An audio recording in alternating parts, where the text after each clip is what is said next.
उनका चातुर्मास चल रहा था। चातुर्मास किसे कहते हैं? चातुर्मास कहते हैं चातुर माने चार, मास माने महीना। 4 महीने ऐसे आते हैं जहाँ जब के अंदर ही पूजा करनी पड़ती है अपने घर पे। जो भक्त लोग होते हैं ना वो बाहर नहीं जाते, एक जगह पे बैठ के चातुर्मास में भजन कीर्तन करते रहते हैं, अपने कर्म नित्य कर्म करके और भजन कीर्तन स्मरण करते रहते हैं भगवान का। कारण क्या है? कारण ये है इन 4 महीनों में भगवान मेरे गोविंद जो हैं वो पृथ्वी लोक से नीचे जो पाताल लोग वहां चले जाते हैं। राजा बलि की कथा भी आगे आएगी, वहां रहते हैं उनके द्वार पर।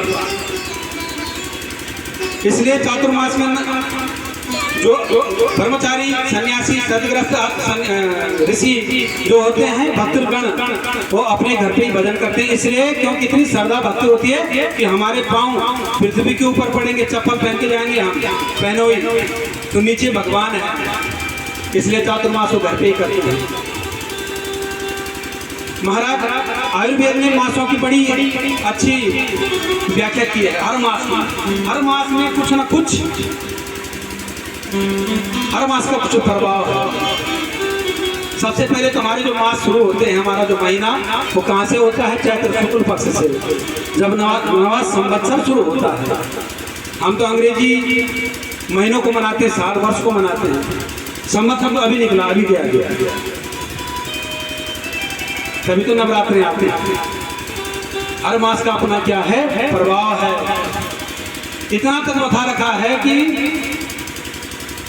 कौन से महीने में कैसा खान पान करना चाहिए, किस प्रकार से खान पान होना चाहिए, किस प्रकार से बोला है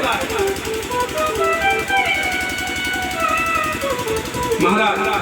कहते हैं पार करेला कार्तिक महीना,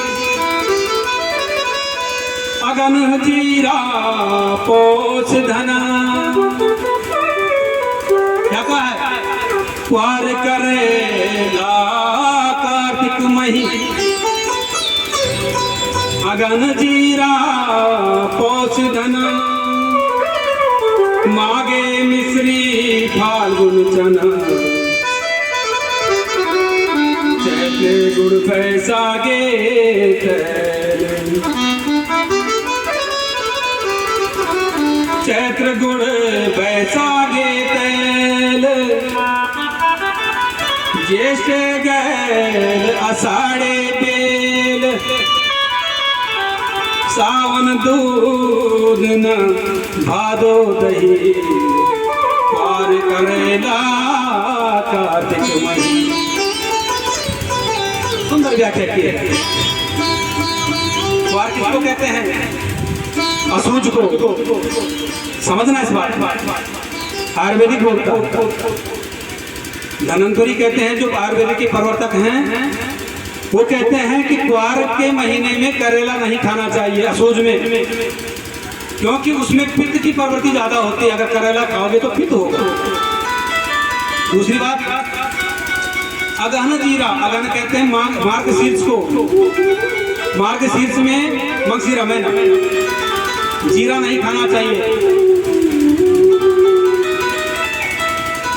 वो हमारे पेट में गड़बड़ करता है। अगहन के महीने बाकी खाओ। फिर कहा है पौष धना।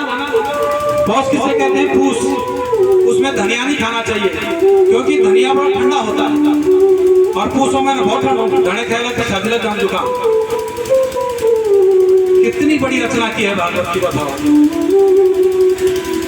अब लिखा माघे मिश्री, माघ के महीने मिश्री नहीं खाने चाहिए। माघ का महीना में ठंडा होता है, मिश्री भी, मिश्री की तासीर कैसी है? ठंडी है।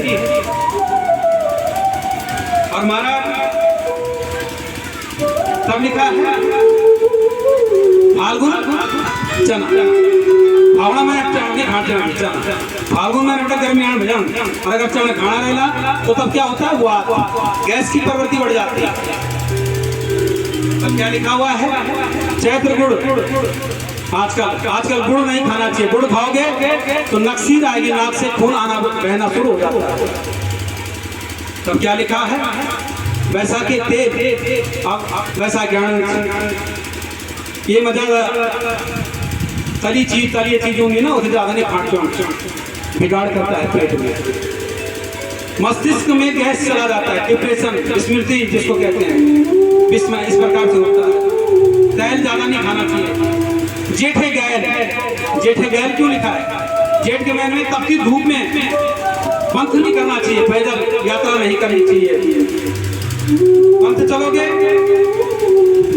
तो ताप के कारण हमारे शरीर का पानी सूख जाएगा और हम कहीं पे गिर पड़ेंगे, सूख जाएगा शरीर। आषाढ़े बेल को अमृत कहते हैं, लेकिन आषाढ़ के महीने में बेल को नहीं खाना चाहिए। बाकी समय खाओ, अमृत का काम करेगा। आषाढ़ में खाओगे तो फिर व्याधि करता है। तो क्या लिखा है? सावन दूध ना, सावन के महीने दूध नहीं पीना चाहिए। भगवान शंकर को चढ़ाओ, तभी तो भगवान शंकर को दूध चढ़ता है। और भादों के महीने में दही नहीं खानी चाहिए। क्यों नहीं खानी चाहिए? क्योंकि भादों के महीने में धूप कम होती है, श्रावण बाद में धूप होना जो कम होगा, जय कारण शीतलता ज्यादा हो जाना। और क्यों होगा? सिलन।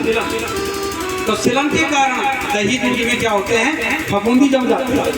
अगर खाओगे तो बीमार पड़ सकते हो। उसमें विषैले पदार्थ उत्पन्न हो जाते हैं, और जब दही नहीं खाना तो गौठ पे जाने।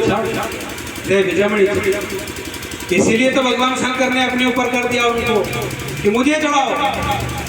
अरे जहर का व्यापक तो मैं हूं। हलाहल जो जहर जिन्होंने पी दिया वो फफूंदी से डरेंगे। इसलिए दूध दही सावन भादों में भगवान शंकर को चढ़ता है। बोलिए भोले शंकर भगवान की। महाराज इतना अच्छा लिखा हुआ है, इसी प्रकार से समझाते चातुर्मास में। और जैसे ही नारद कहते हैं इस चातुर्मास में मुझे